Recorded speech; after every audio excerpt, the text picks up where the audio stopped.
Hello, and welcome to a brand new episode of John the PM Podcast, where we believe that managing projects is not just a job, but a way of life. I'm your host, John McLothian, and if you're tuning in for the very first time, I'm thrilled to have you here. For those of you who know me from my YouTube channel, John the PM, it's great to have you join me on this journey. Managing projects is a subject that has not only transformed my career, but also enriched my personal life in countless ways. So I'm excited to share my insights, experiences, and some valuable tools and techniques that can supercharge your journey.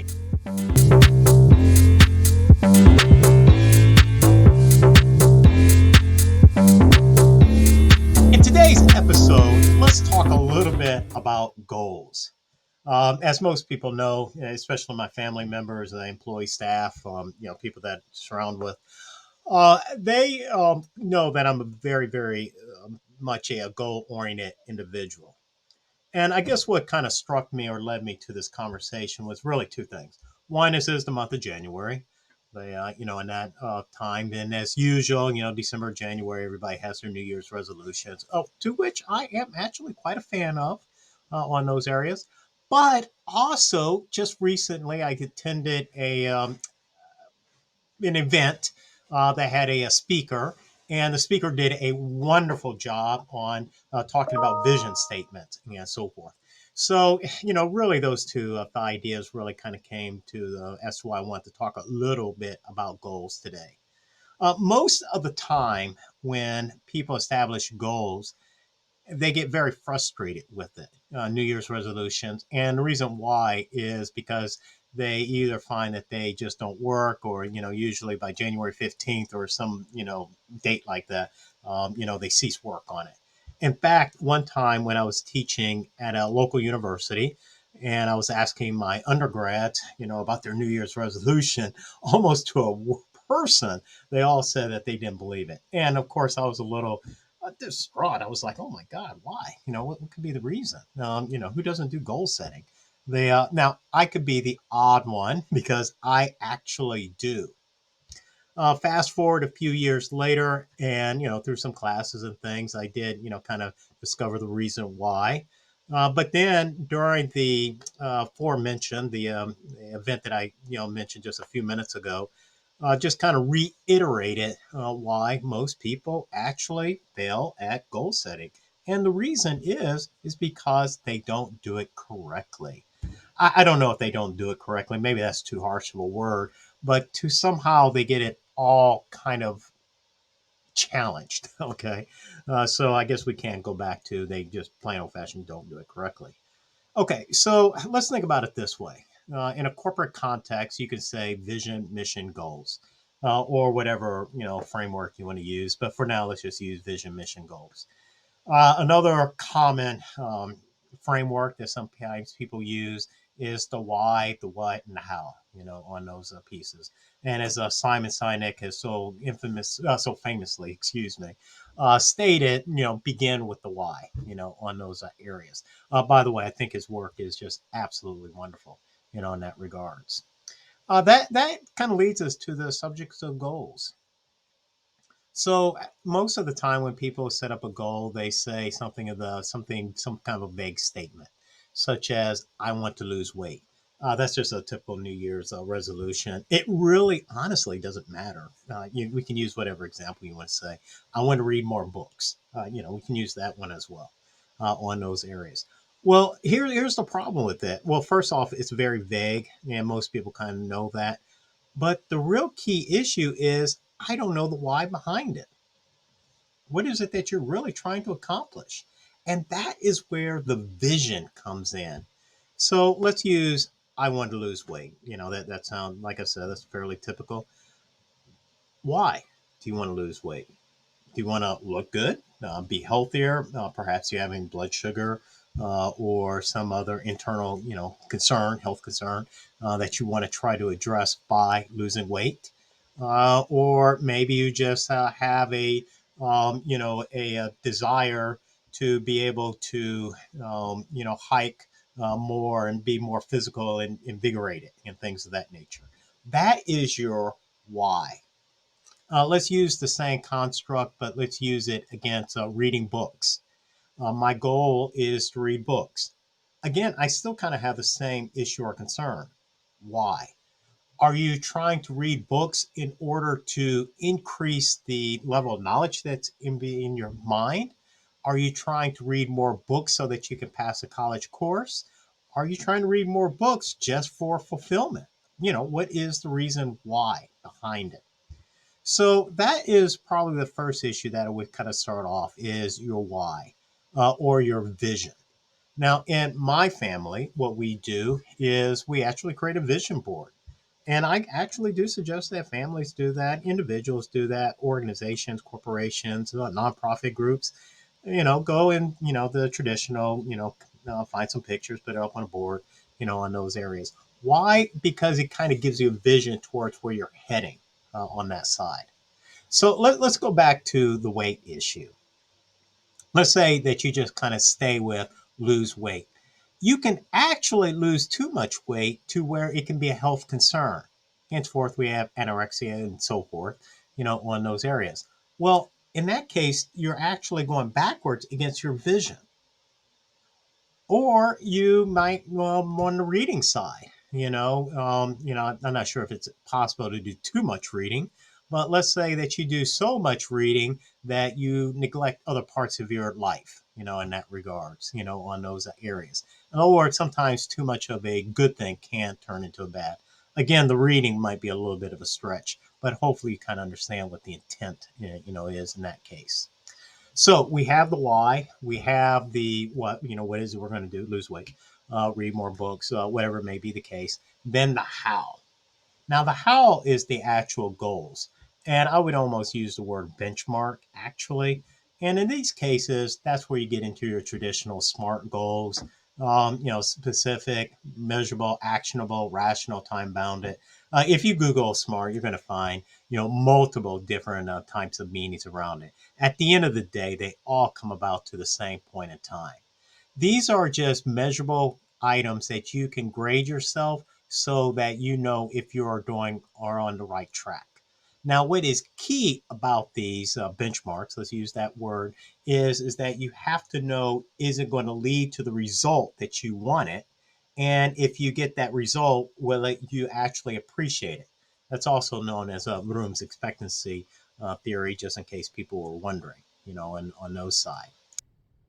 This is just a real quick interruption here. I know that you're enjoying yourself on that fascinating show in the world of managing projects, but just wanted to let you know that we do have books on sale, and this particular one is called The Project Manager's Quick Start Guide. I think it is an outstanding read. Why? Because, well, I wrote it. But on a serious note, it is really meant for those who are brand new in the world of managing projects, or let's say that you're mentoring a young individual, a young go-getter, and they have the very, very first project and you want to set them up for success. This is the book for you. Down in the description notes, you can go ahead and order at your will. Thank you. Have an awesome day. So, one more thing about these goals that I do like to make a point about, and that is those goals should lead to habits. And habits is really the anchor. What are the small incremental pieces that I can do on a daily basis that will lead to the desired result that I am after? Once you establish those habits, then it is on auto drive and success will be yours within reason. So that was on the personal side. Let's put this in a corporate setting. So I do run a business, in that regard. So no, it is what it is on that side. And in most businesses, you really, you increase revenue, decrease expenses, so that you get a profitability, and therefore the profits will roll into your balance sheet, so that you have equity, on those areas. So that was kind of like accounting 101. Okay, at a very very basic structure, on those pieces. Of course, I forgot about cash flow, but cash flows, the lifeblood of any organization. So I don't want to be, I don't want to dismiss that either, on those pieces. Let's just say my goal is to increase revenue. Let's just say that. Okay. Again, I have the same problem with increasing revenue that I had with reading books or losing weight. What's the why behind it? So the why behind increasing revenue could be as straightforward. We want to stay in business, though I would prefer to look more on the positive side. So let's look on that side. Maybe it's to increase our economic engine so that our employees and staff and family actually can thrive in the desired results that they would like. And then on top of that, we can provide more services to our customers to whom we really enjoy being around on those areas. So that's the why behind it. That's kind of like that vision. And just like on the personal side, doing a vision board is also kind of helpful on the, on the business or on the corporate side. I would, try it. You might actually like it on those areas. So you have your vision, which is to provide more services to your customers, ensure that the families that are under your employment can thrive, in their respective arenas and things of that nature. We have what we're going to do, which is essentially, increasing revenue. That's kind of like the plan, the strategy. And then how are we going to do it? Again, I would go back to what are the core habits that will lead to that result. In some cases, let's say you're in commission sales on that side. So it is literally the number of calls that you make on a daily basis, for example.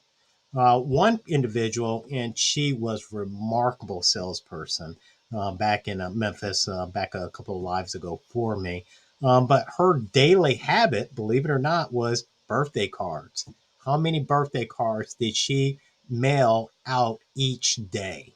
Believe it or not, that was her measurement of success. Now, let's hang with that for a second. Most people would say, birthday cards, what does that have to do with anything? But think about this for a moment. If you really know and understand your customer in a business context, and you really believe in what they're doing, you are probably going to know some personal thoughts about them. And for her, it was birthdays. And that's how she graded herself in truly knowing her customers. Now, in full disclosure with this lady, I want to try to keep confidentiality. She did not just send out a form and say, "What is your birthday?" She would get it through conversations with the individual. And once she ascertained what the birth date was, if it was like a long term relationship, if you see somebody over the course of the year, eventually you're going to have a birthday, on those cases. And then she was able to put that down. This is this gentleman's or gentlewoman's birth date. And at the appropriate time, she would mail out the birthday cards. So her birthday card list to her was her business development pipeline, on those areas. So, like I said, it could just about be anything on those pieces. I just really wanted to give a brief example of how habit can be put in there, on that side. Okay, so let's kind of wrap this up here. Goals, they are important. To me, they are. They help you in order to guide you to a more fulfilled life, that you so desire. Again, it's my thought, my belief that most people set up the goals incorrectly. What I would surmise, and I'm really not going, a lot of detail here on this short video, is that you establish what is the vision.